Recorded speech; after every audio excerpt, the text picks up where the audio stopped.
mengalami perjumpaan dengan Tuhan Yesus akan mengalami perubahan yang radikal, Bapak Ibu Saudara. Maka kita harus benar-benar mengalami perjumpaan dengan Yesus melalui apa? Persekutuan, melalui penyembahan doa setiap harinya, Bapak Ibu Saudara ya.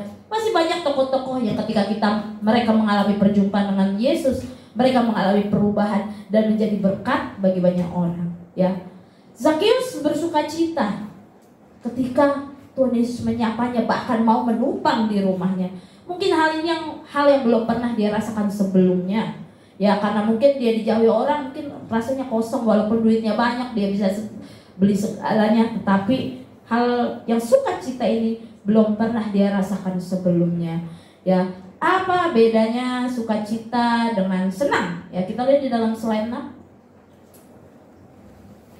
Ya, jadi senang sama sukacita itu, Bapak Ibu Saudara, berbeda ya, Bapak Ibu Saudara ya, hal yang berbeda ya. Di dalam sukacita ada senang pasti, tapi senang belum tentu dia benar-benar bersukacita. Mungkin hanya topeng saja, pura-pura. Bisa orang senang pura-pura ya. Tapi kalau orang yang sukacita itu terpancar dari dalam hatinya, yang benar-benar terpancar melalui kehidupannya. Dia tidak berpura-pura ya. Senang ya, senang berurusan dengan kepuasan-puasan karena kita menerima sesuatu dari luar.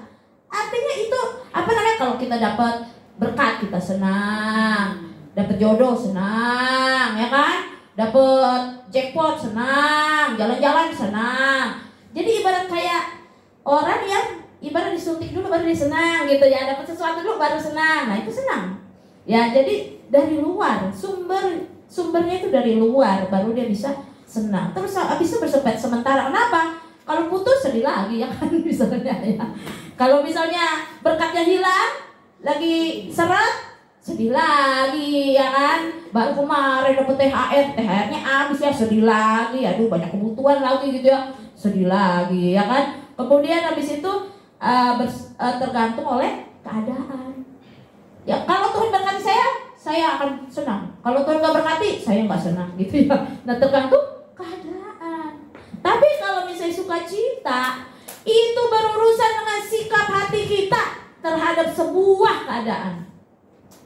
Sukacita itu adalah sikap hati, perasaan yang berasal dari Tuhan, yang tidak tergantung pada kondisi hidup kita. Sukacita adalah karunia Roh Kudus yang dapat dirasa dalam berbagai situasi, termasuk saat mengalami pencobaan dan ujian kehidupan kita. Sukacita itu mendatangkan kuasa Tuhan. Contoh, Paulus dan Silas, kurang susah apa hidupnya? Udah gak punya apa-apa, difitnah, masuk penjara lagi. Masuk penjara juga bukan karena bersalah, tapi karena memberitakan Injil. Tapi apa yang mereka lakukan? Di penjara, kakinya dipasung, diikat, masih bisa menyanyi buat Tuhan, masih bisa bersukacita menaikkan puji-pujian bagi Tuhan, sampai dikatakan orang penjara pada dengar. Tapi apa yang terjadi ketika mereka bersukacita? Ada kuasa Tuhan yang terjadi. Apa yang terjadi? Ketika mereka menyanyi dan puji Tuhan, dikatakan penjara itu terguncang dan engsel-engselnya terlepas. Itu kuasa dari sukacita. Jadi jangan remehkan sukacita, Bapak Ibu Saudara. Terkadang kita hanya cuman sampai levelnya, sampai mana nih ukuran standar kebahagiaan kita, Bapak Ibu Saudara? Apakah masih di dalam level senang doang? Kalau dapat yang bagus senang, giliran bagusnya pergi, sedih lagi. Ntar giliran dapat yang bagus lagi, senang lagi, ntar dapat masalah, sedih lagi. Senang, sedih, gitu ya. Atau levelnya sudah sampai level sukacita. Mau masalah datang, mau nyambung putus gitu. Tetap sukacita, senang aja. Kenapa? Karena kita punya dasar yang benar untuk bersukacita. Bersukacita ini kan adalah buah Bapak Ibu Saudara. Ini harus kita miliki. Sukacita itu bersifat permanen. Tidak dipengaruhi oleh keadaan. Apa buktinya permanen? Paulus dan Silas bisa tuh buktinya di tengah kesulitan dia bisa menyanyi memuji Tuhan. Ya, jadi milikilah Milikilah sukacita, bukan cuma hanya senang belaka Bapak Ibu Saudara. Mari kita koreksi diri kita masing-masing. Udah sampai mana nih ukuran standar kebahagiaan kita? Apakah masih hanya orang yang hanya senang-senang saja? Ntar kalau kesenangannya hilang, kosong hatinya, sedih lagi? Atau misalnya sesuatu yang sudah kesenangan dia direbut, dicabut, dia sedih lagi, maki-maki Tuhan, malas, nggak mau ke gereja lagi, nggak mau ibadah lagi? Atau level sukacita sudah, mau badai apapun yang terjadi, ya ada lagunya ya, apapun yang terjadi di dalam hidupku, tetap ku berkata Tuhan Yesus baik dalam segala hal yang terjadi. Tetap ku berkata Tuhan Yesus baik. Harus sampai itu level bahagia kita Bapak Ibu Saudara.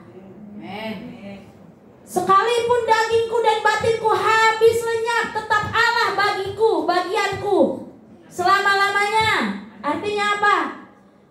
Dasar kebahagiaan kita tidak tergantung oleh keadaan dan dunia ini, tetapi dasar sukacita kita adalah karena kita tahu kita sudah diselamatkan.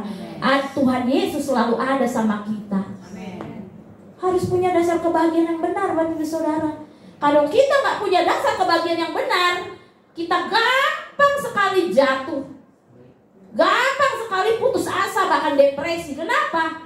Karena dasar kebahagiaan kita terletak pada hal yang duniawi. Ingat Bapak Ibu Saudara, hal yang duniawi itu bersifat sementara, nggak pernah ada yang kekal. Tetapi kalau dasar kebahagiaan kita adalah Yesus, kehadirannya, penyertaannya, apa yang terjadi? Kita bilang gini, Tuhan gak apa-apa deh, saya lagi seret berkatnya. Tuhan gak apa-apa deh, mungkin jodoh belum datang. Tuhan gak apa-apa deh, saya diputusin. Yang penting Tuhan tetap sama saya. Yang penting Tuhan Yesus tetap sayang sama saya. Sukacita Bapak Ibu Saudara kita. Mari Bapak Ibu Saudara, milikilah landasan sukacita yang benar. Sumber sukacita kita hanya ada di dalam Tuhan Yesus Kristus.